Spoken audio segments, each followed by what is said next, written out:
Good afternoon, everybody.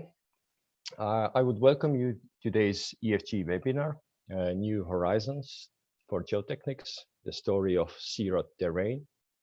My name is Hardi Aosaar, and I will be the host of today's webinar. Shortly about me as well.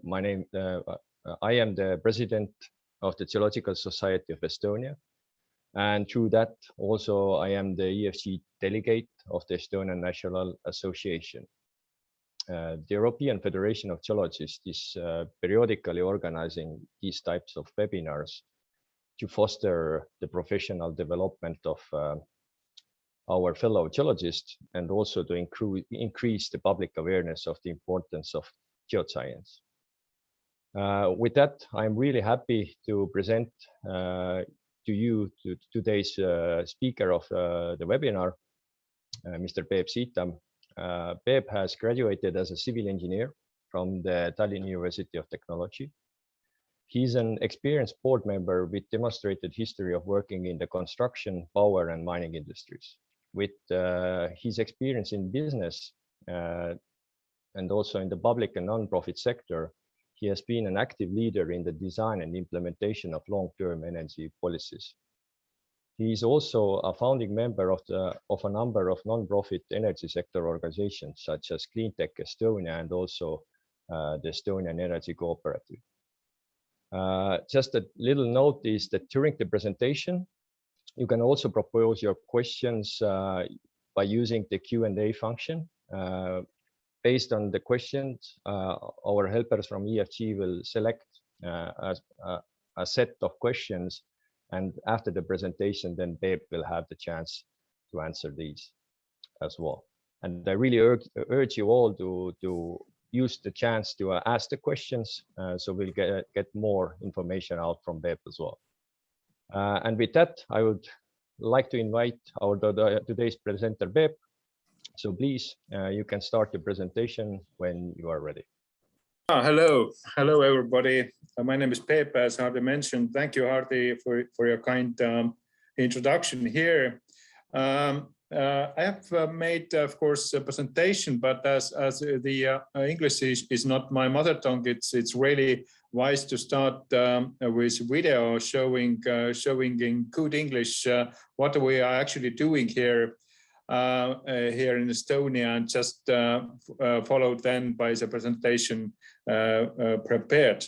So Maria, if you could switch to video, it really would help starting my presentation. There is no doubt that solar and wind power are here to replace fossil fuels.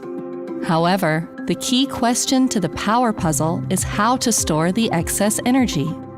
Currently, pumped storage power plants make up 97% of the world's storage capacity. It is cheap, mature, and large-scale technology.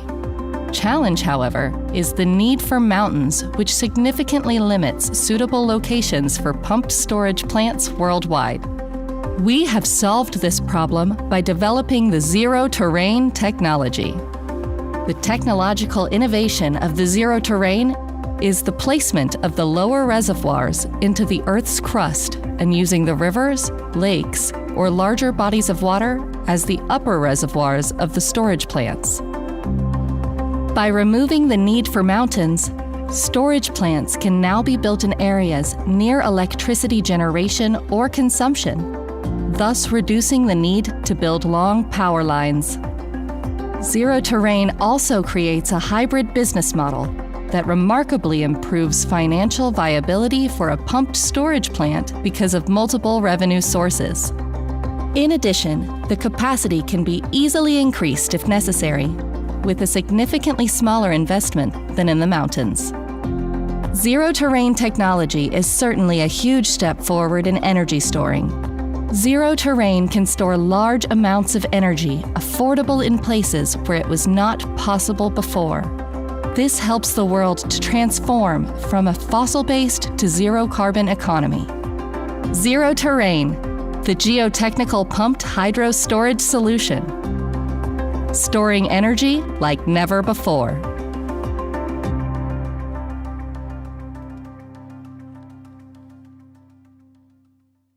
The transition to renewable energy is sort of inevitable process. And this is not the process that will take place in the distant future. Actually, the need for such a rapid arrangement is clearly indicated by what we see currently happening in the electricity markets. No doubt that the current situation in the power market is sort of a perfect storm situation.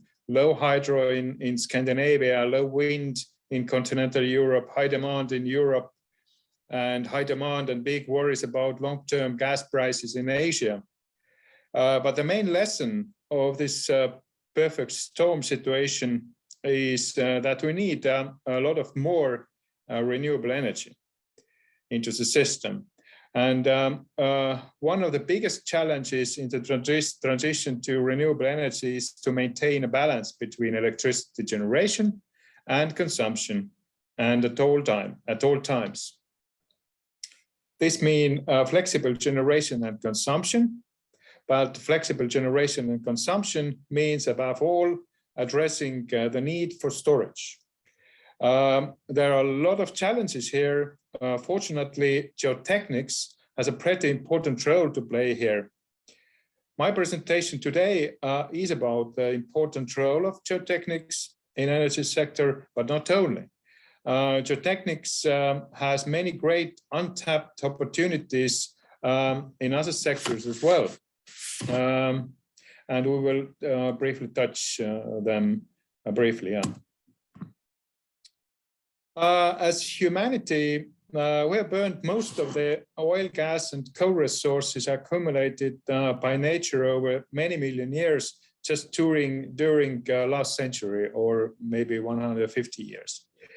We have simply destroyed those resources for heat and for food, without passing on to a future generations any tangible legacy. Energy return on energy invested, which is a rather important feature to mark what's good, what's bad, on new fossil fuels is so low, and that's no longer sensible to have those new fossil fuels to come into the play. And in my understanding, just burning one's assets is just an idiotic act, actually. In that sense, we are definitely at the end of a road. But each end is a new beginning. And I think that our challenge here is that there are many alternatives to move forward. And making the right choices requires a very important review of our current understanding of our current behavior. One option is to continue the current practice of consuming natural resources unconditionally, and the generations to come will see for themselves how they can cope. Another option would be to organize things so that life can be lived not only in us, but also in future generations. In this sense, we are at the very crossroads of important decisions. These graphs on this slide I have borrowed from the International Energy Agency's extensive analysis of the impact of climate neutrality on the use of world's natural resources made this summer. This picture actually shows us two things. Firstly, how much the need, for example, copper, lithium, cobalt will increase over the next 8 years between when talking about different development scenarios. And secondly, how much resources are available from existing and under construction mines. And I emphasize in particular that this is a need for next 8 years. 8 years. So yesterday, the International Energy Agency published its annual World Energy Outlook study, which looks the long-term impact of different development scenarios and the use of mineral resources until 2050. In summary, copper, nickel, graphite, lithium, manganese, cobalt, and some other critical minerals, their consumption will increase at least 6 times when compared to today's consumption. This comparison is of course a bit exaggerated, but is the extraction of so large proportion of critical resources during the next 30 years a better alternative to what we have done with oil, coal, and natural gas over the last 150 years? I don't think so. However, the rapid excavation of critical resources is certainly not a good solution for achieving climate neutrality. I personally have the impression of very greenwashing. And greenwashing does not help us to reach climate neutrality. Greenwashing just takes us from one ditch to another.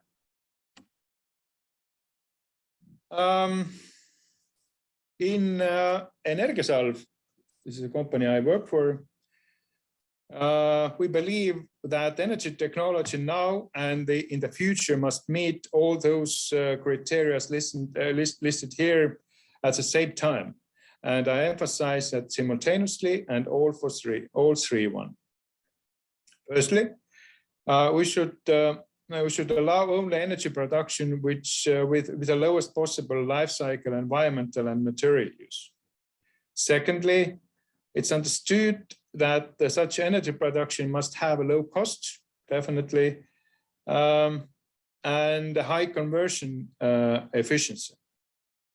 And third, perhaps surprisingly, the ability to integrate other technologies to make hybrid solutions and create new business models and sector coupling. Last year, we made a price comparison of different storage technologies with harmonized assumptions of long-term technology forecasts of different leading analysis houses like Lazard and DNV-GL.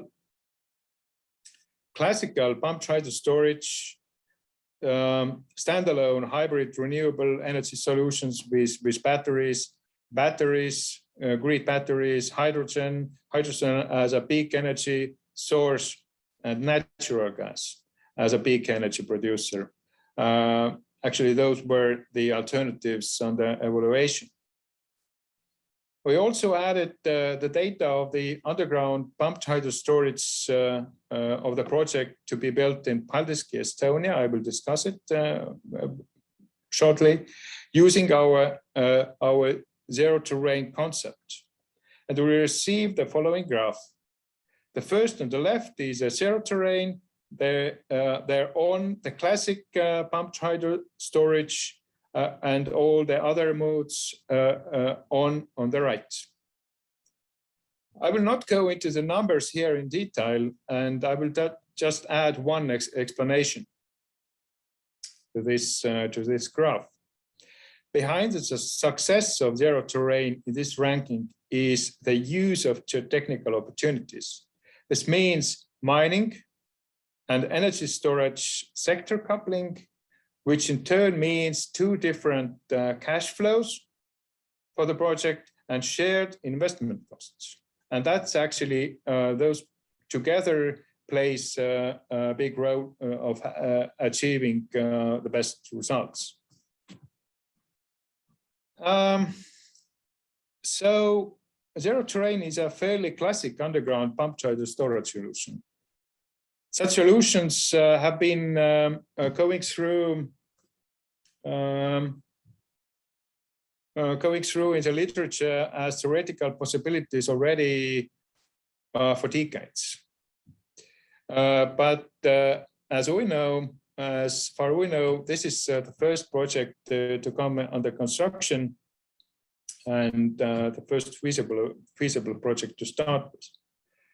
As usual, two different levels of water reservoirs are required for pumped hydro storage plant to work. Water is discharged from the upper reservoir through the turbine when there is not enough renewable energy on the market.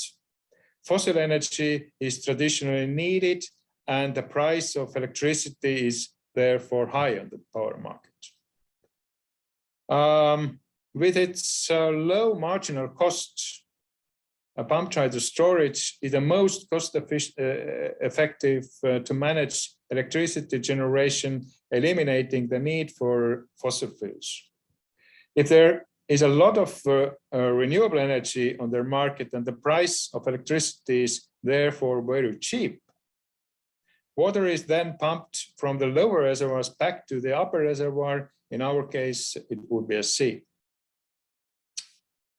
As such, by moving the water up and down, the energy storage the imbalance between production and consumption due to the uneven production of renewable energy. In the case of Paldiski project in question, the upper reservoir is the Baltic Sea with a very low salinity, and it really helps, this fact actually really helps in executing of the project. The lower reservoir, or actually the reservoirs, are located at the average depth of 600 meters below sea level in caverns built in a crystalline bedrock, and the total amount of those reservoirs is approximately 4.5 million cubic meters. So Energiasalv is designed with a capacity of 500 megawatts, and the storage capacity of the one full cycle is designed 6 gigawatt hours.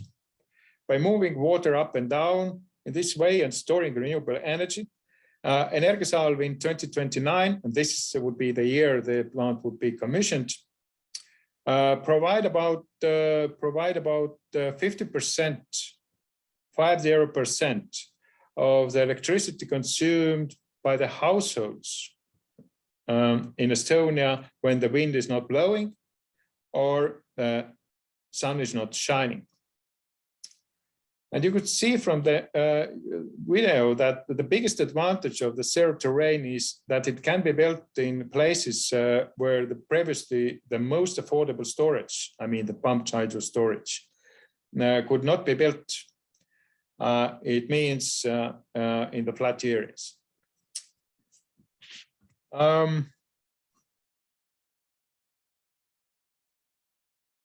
The zero terrain solution in question here has another very significant advantage among other storage technologies.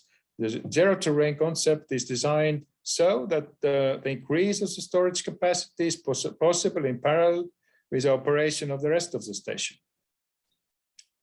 Not only this is possible, it's also extension of the storage capacity, meaning construction of new caverns in parallel with operating of the plant is possible. So, and this is one important aspect. Another is the extension could be done at a really low cost because the sales of the materials excavated from those caverns almost covers the cost of the caverns. This 3D drawing shows the layout of the main structures of the Energiasalv project in Paldiski, Estonia, and going very fast. It includes 5 vertical shafts plus 1 vertical shaft in water intake area with different diameters. Diameters varies between 5.5 to 12 meters, 2 meters in a diameter. 10 caverns underground caverns, each with dimensions of 35 meters by 50 meters and lengths 300 meters or 400 meters. Of course, turbine hall and transformer building at a depth of approximately 700 meters below sea level. And in addition, of course, tunnels for water treatment and movement of people and mechanisms and material transport. I would say that the biggest challenge of the project in question is a groundwater issue. The geological situation in Paldiski, Estonia is very roughly as follows. A 200-meter thick sedimentary bedrock with a crystalline bedrock underneath. With a crystalline base, it's relatively simple. It's high strength, very monolithic, without cracks, and dry. Sedimentary bedrock, on the other hand, consists of different sedimentary rocks, limestone, argillite, clay, sandstone. They all have very different properties, ranging from very soft to very hard. But the biggest challenge, as has been said already, is the issue of groundwater. There are 3 aquifers and 3 aqueducts in the geological section of the Paldiski project. And the biggest challenge is related to the safe passage of Cambrian-Vendian aquifer with up to 80-meter thick aquifer during the construction of the vertical shafts for the plant.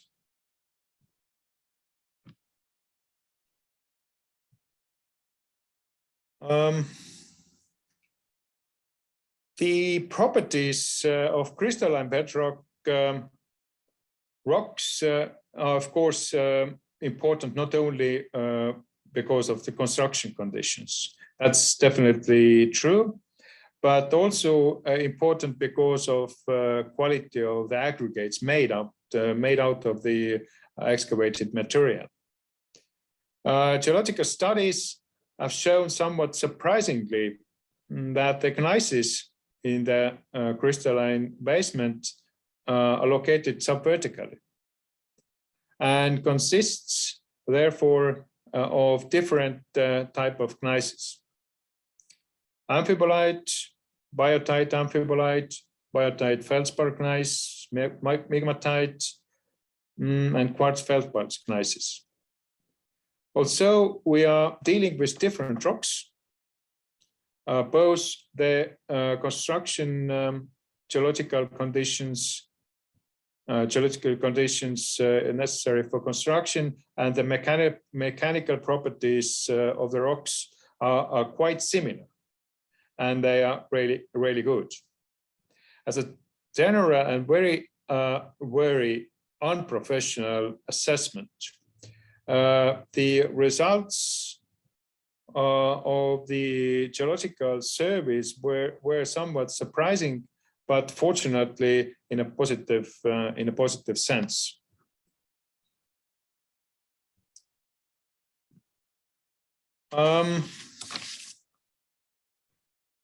The realization of the Paldiski project does not simply solve the challenge of recording and storing. The realization of the project brings several different benefits listed here. First, the CO2 abatement. According to the unified methodology of the European Union, the storage capacity of storage units or the abatement number of this CO2 in different storage units is calculated by how much electricity they remove the fossil, meaning natural gas power generation off their market. And based on that, the abatement of CO2 has been calculated. According to these calculations, the Paldiski project will prevent roughly 16 million tons of CO2 in 20 years. This is in principle money that countries can use to organize and finance the energy transition, but actually which unfortunately what we don't see happening these days. So governments spend those money for different social bills and activities. As the price of the electricity market based on renewable energy is lower than the price of the electricity market based on fossil energy, and the pumped hydro storage in general, not in Paldiski or Zero Terrain project, but in general, in turn avoids the use of expensive gas peak energy. The project and the storage in general reduce consumers' electricity bills. This is not true when it comes to the talks that the energy transition to renewable energy actually increase the bills. No, it could, when it organized in a smart way, actually it really do decrease the electricity bills. The introduction of new local natural resource, crystalline building material aggregate, it's really important for the Baltic states. This is because today all those crystalline aggregates are imported from Scandinavia, which of course means greater environmental impact. And in addition to this replacement of imported material, the use of the local crystalline rock aggregates actually in road construction instead of the limestone aggregates used today means longer service life of the roads, the possibility of reusing, recycling the materials, and thus lower need means lower need for the use of new resources. And in a global sense, the implementation of the zero terrain concept in Paldiski adds a lot of valuable input to the implementation of similar projects, not only zero terrain, but pumped hydro, different kind of pumped hydro features and concepts in other parts of the world. Despite the fact that zero terrain removes the main geographical obstacle in using pumped hydro storage outside the mountains, the flatlands, there are still a number of prerequisites for the implementation of zero terrain. The presence of crystalline rock, whether on surface or in low depths, presence of water body, of course, preferably fresh water with no specific restriction on usability, low tectonic risks, no specific fractures on faults, good infrastructure, consumers, existence of consumers, meaning industrial consumers and residential consumers, lack of specific environmental restrictions, and presence of renewable energy nearby. This year, Tallinna Technical University commissioned an overview of possible locations for the implementation of zero terrain in other parts of the world. And based on the aforementioned criteria, we selected the most interesting regions the world as in the USA, Canada, France, Sweden, and Finland in several locations. In the UK, NGS has conducted quite extensive studies to screen potential geological disposal facilities locations, and those requirements for those locations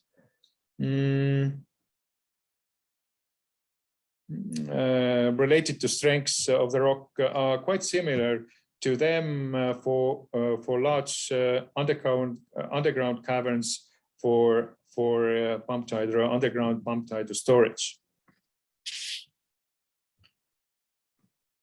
The Pumped Storage Hydropower International Forum just recently published an excellent review entitled Innovative Pumped Storage Hydropower Configurations and Uses.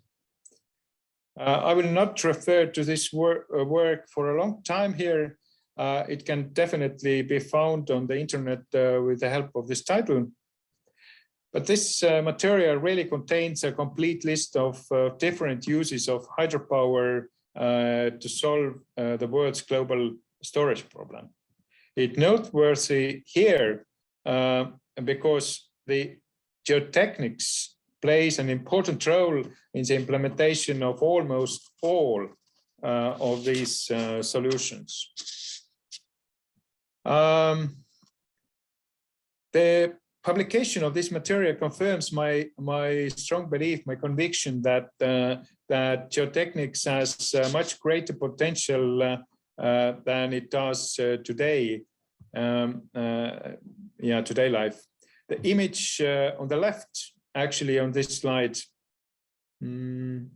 lists several ways of using Earth's crust for the energy production, or different uses of energy Earth's crust, but they mainly are linked to the energy storage and storage as such.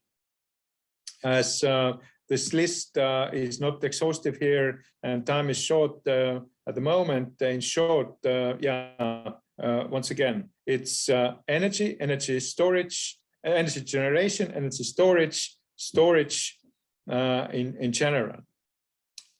However, there are many less talked about opportunities also elsewhere.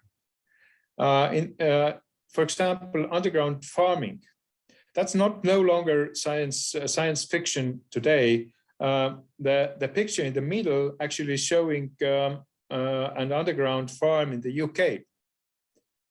Such farming has significant advantage over traditional agriculture, mainly due to reduced resource use, including energy and land use, and the preservation of species richness.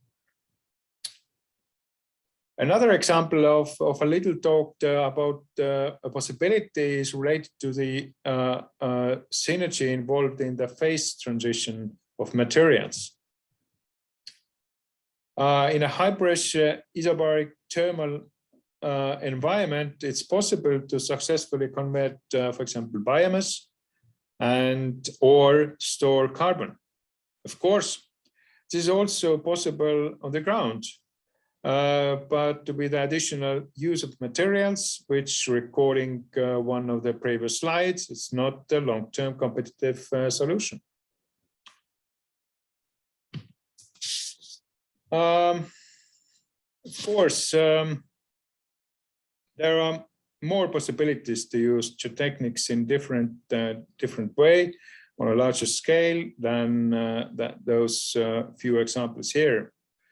But the question in general is not what to do. The question is first and foremost what do we want and how to get from talking from just talking to specific projects. The first important thing is to give decision makers enough information about the existence of those alternatives and, of course, their effects. So this helps them to understand the big picture and definitely make the right decisions. Having developed the pilot skip project already for 10 years, or even more than 10 years, I may know maybe all too well how much time and effort it takes to get from the words to real concrete actions. Therefore, it's not important just talk about alternatives. It's really important to actually plan the implementation of those alternatives. The cross-sectoral approach and sector coupling are the key words for the future success. That's my strong belief. That's not relevant just when talking about energy. It's a pervasive principle throughout the economy. And finally, perhaps most importantly, in too many areas, we are used to allow decision making to somebody else than us. The rapid development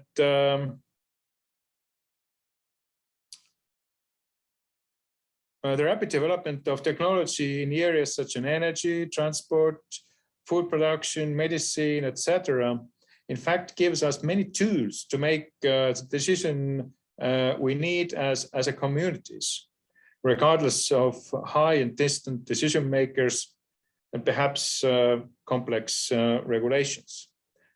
So it's really a question about local initiative, and that's the reason why I'm behind of many non-profit initiatives here in Estonia as well. So that was more or less what I wanted to tell you today. If I end up trying to fit all my story into one sentence, then be it that Geotechnics is sort of a sleeping giant that can help us solve a lot of the problems we are facing as humanity. And of course, good luck to all of us in meeting and using those opportunities. Thank you for this great opportunity to share my thoughts here. And of course, I'm really open to answer your questions. Thank you. Yes, thank you for the presentation, Peep.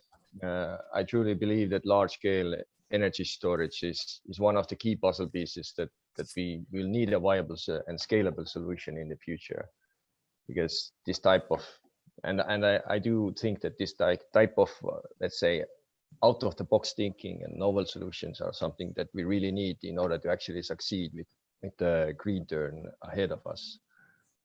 But we actually have still some time left to go for the Q&A. I see that we do have also a question raised. So Peep, I will read it out. So the first question is that, and while Peep is answering the question, I do call the others also to put out their questions so we can get more information in regards of what's going on.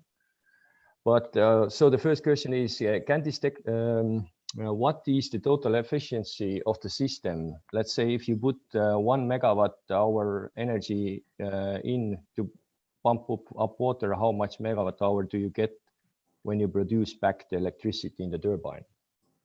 Yeah, roughly 77%. Its initial approach. We aim at 80% as an average pumped hydro storage they usually do. So putting 1 megawatt-hour in, you get 0.8 megawatt-hours out. That's roughly. Thank you. So, and the next question is, can this technology only be developed in salt caverns, or any other type of geological storage could be also considered, such as depleted oil fields, saline aquifers, etc.? Yes and no. It's always, and I emphasize the word always, that the question of very concrete spotting the area. You have to have a very good understanding about the situation, local situation, and that's why that's really not talking about just general knowledge of what type of rocks are there, but also some other restrictions which may be in place there. Some of the restrictions or prerequisites were listed in my presentation, which would be available for later discussion. So yes, this approach concept is more widely usable than classic pumped hydro storage, but still has some restrictions and prerequisites to meet. Yeah, as a geologist, I will just note down that for the Estonian case, it's not going to be the salt caverns; it's the crystalline basement where the underground storage caverns are planned to be done. Yeah, but just to add, this is the Estonian case. Yeah. Yes, but it always, that's why I didn't answer it yes or no to the salt cavern, because it's always not only the geology, but other means as well. Yeah, and that's actually linked to the other question as well. Some ideas I see some ideas have been popping to the listeners' minds already. So the next question is, do you think storing in rocks of different lithologies than crystalline, igneous or metamorphic rocks will be also possible, for example, in limestones? You could start answering to that, Hardi. You know it better, actually, yeah, because it's many different aspects you should discuss here. It's first of all, of course, permeability of the rocks, then how this rock environment affects the water quality. When you let some water in, are there some chemical reactions going on, which may be really important when letting the water back to the water body. So yeah, there are many such things to be discovered, not just yeah. But you can move on with that question, Hardi, because you are as a geologist and know actually the situation. Yeah, but I do agree with your answer that it's actually not that much about the rock, but about the whole picture from hydrogeology to environmental protection as well for aquifers. And so maybe it's quite a complex the spotting right places. When doing this overview together with Tallinna Technical University this year, actually, we listed some 90 spots in the beginning, which actually seemed to be quite okay in the beginning. But finally, just 9 of them were selected due to many different reasons, not just geology, but due to many other reasons. So, of course, they're really good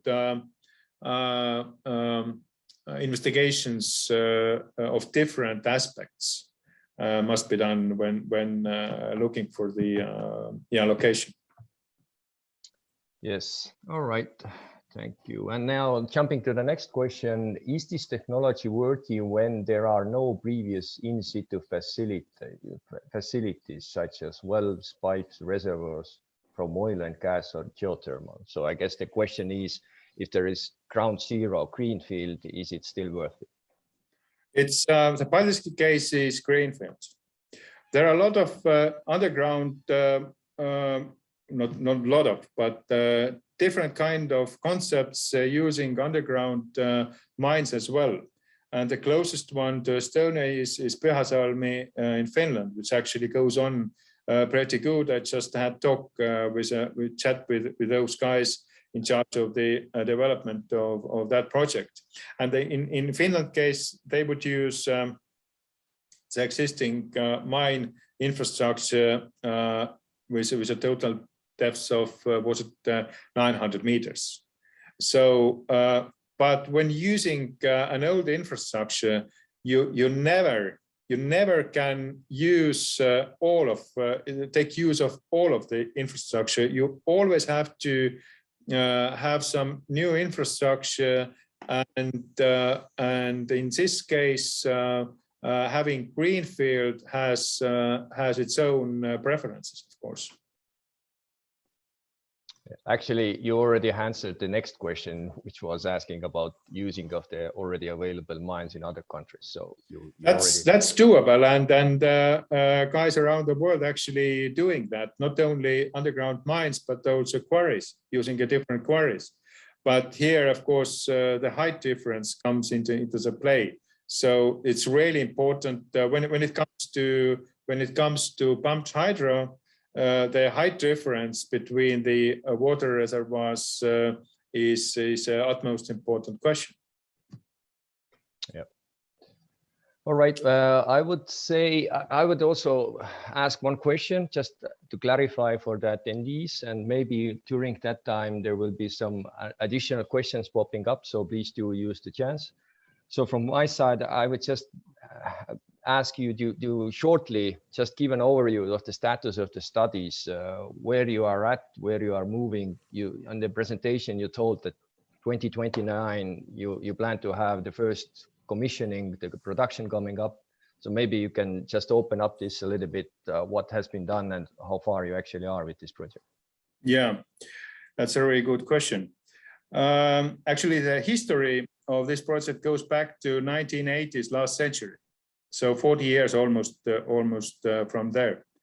So many different kind of investigations were made, but actually for this particular case, last 6 years are important. We came to Paldiski location 2015. So during this 6 years, actually two different kind of drillings. I mean, hydrogeological investigations, geotechnical investigations, marine investigations, noise, dust, and everything else has been conducted. 3 different environmental impact assessment studies has been done already, and we are in phase of final construction permit application, and we really do hope having this final permitting in place in a month, so at least during this year. And we really do hope that we can cope with organizing the financing for the project during next year, meaning we could start the actual construction work at the end of next year and commission the plant in 2029. There is, as planned, as said earlier, we actually, that's, I would say, the realistic plan, but there is also an optimistic plan. I mentioned that the technology is designed so that the extension and extension of the storage capacity could be done while operating the plant. So it may easily happen, and we really do hope that we can even commission earlier with less of storage capacity and then extend it to the full capacity on 29. Yes, thank you. I see that we do not have any more questions left. So I would say we would call today's evening. If anybody has still some questions, Peep has shared his email, so you can always freely write directly to him if you have anything that you still would like to be clarified or you have some ideas. So actually with that, I would say thank you to all the participants for joining us today. It was really great having you here with us. On behalf of EFG, I really welcome you to participate on our next webinars as well. Use the chance and take care and stay healthy, everybody. Goodbye. Bye. Thank you.